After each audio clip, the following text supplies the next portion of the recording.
ప్రభుత్వం దీని మీద డిమాండ్లతో సహా ముందుకొచ్చి మాట్లాడితేనే మాకు స్పష్టమైన హామీ ఇచ్చినంత వరకు ఇక్కడ నుంచి లేవను.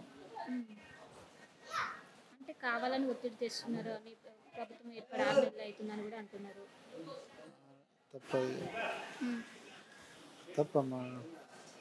నా వెనకాల ఎవరున్నారని కావాలని తీసుకొస్తారు.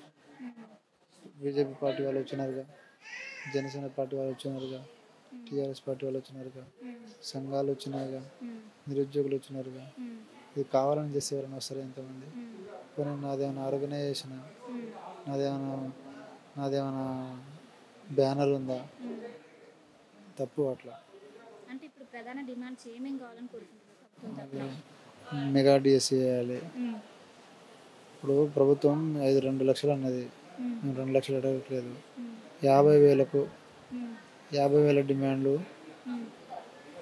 ఇప్పటికిప్పుడు వేయాలనేది మా డిమాండ్. సంవత్సరంలో 2 లక్షలు వేస్తా అన్నప్పుడు 6 నెలలు ఎంత వేయాలమ్మా? 1,00,000 వేయాలిగా. అంటే అట్లీస్ట్ 1,00,000 వేయాలిగా. మేము అడుగుతుంది 50,000. 50,000 డిమాండ్ కూడా లేవు మా చక్క తిప్పి కొడితే. తప్పది. హెల్త్ కూడా చాలా క్రిటికల్ ఉంది అంటున్నారు. ఏమంటారు? ఉంది. క్రిటికల్ లేకుండా ఎట్లా ఉంటుందమ్మా? 7 రోజులు ఈ నొప్పి స్టార్ట్ పక్కన వాళ్ళు మీడియా కర్రీస్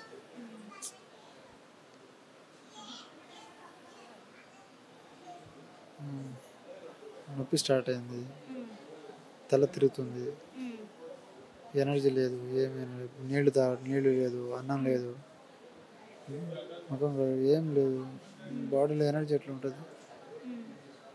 ఇది ఇంపాక్ట్ ఎట్లా ఉంటుంది అంటే, యంగ్స్టర్ కాబట్టి మీకు ఇట్లా కనబడుతుండొచ్చు, అది ఏ టైంలో ఏం ఫెయిల్ అవుతుందో కూడా తెలియదు. సో ఇప్పుడు హరీష్ రావు వచ్చి వాళ్ళు ఏమంటారు? వాళ్ళు కూడా దీక్ష విరమించుకోమని చెప్తున్నారు. ఏమంటారు మీరు? ఇది అన్ని పార్టీలు కలిపి ఒక కార్యాచరణ ప్రకటించి ప్రభుత్వం మీద ఒత్తిడి తీసుకొచ్చి ఈ డిమాండ్ల కోసం వాళ్ళు ముందుకు రావాలి. ఆ డిమాండ్ల కోసం ప్రభుత్వం మీద ఒత్తిడి తీసుకురావాలి.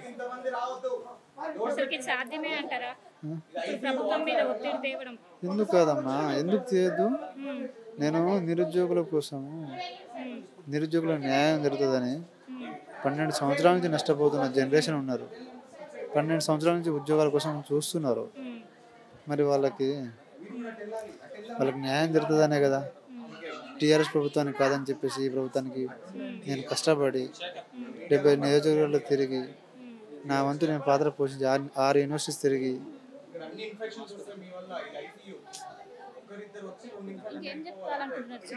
చివరిగా ఒకటే డిమాండ్, ప్రభుత్వం రావాలి, మా డిమాండ్లు వినాలి. వినడానికి ఏం లేదు, మేము చెప్పిందే ఫైనల్గా. వాళ్ళు 2 లక్షల ఉద్యోగాలు అన్నారు. మేము మా డిమాండ్ ప్రకారంగా ఇట్ ఈస్ ఆల్మోస్ట్ ఒక 50,000 కూడా ఉద్యోగాలు లేవు. ఆ 50,000 ఉద్యోగాలకు ఇప్పటికిప్పుడు జీవో ఆర్డర్స్ పాస్ చేస్తేనే మేము నుంచి లేస్తాం. మరి అక్కడ ఆ క్వశ్చన్ మీరు ప్రభుత్వాన్ని అడగాలి. 7 రోజులు అయింది. ఒకటి నీ కోసం నువ్వు గెలవాలని చెప్పేసి తాపత్రయపడి కష్టపడి నేను ఎక్కడైనా 6 నెలలు ఏదైనా రాజకీయం చేసినా, ఎవరైనా ఇబ్బంది పెట్టినా, ఏమైనా మాట్లాడినామా? నేను ఇక్కడి నుంచి అడుగుతుంది ఏంటంటే మేధావి వర్గానికి అందరికీ లేదు, తల తిరుగుతుంది నాకు నేను మాట్లాడుతుంటే. ఇదంతా ఈ సౌండ్ ఇదంతా.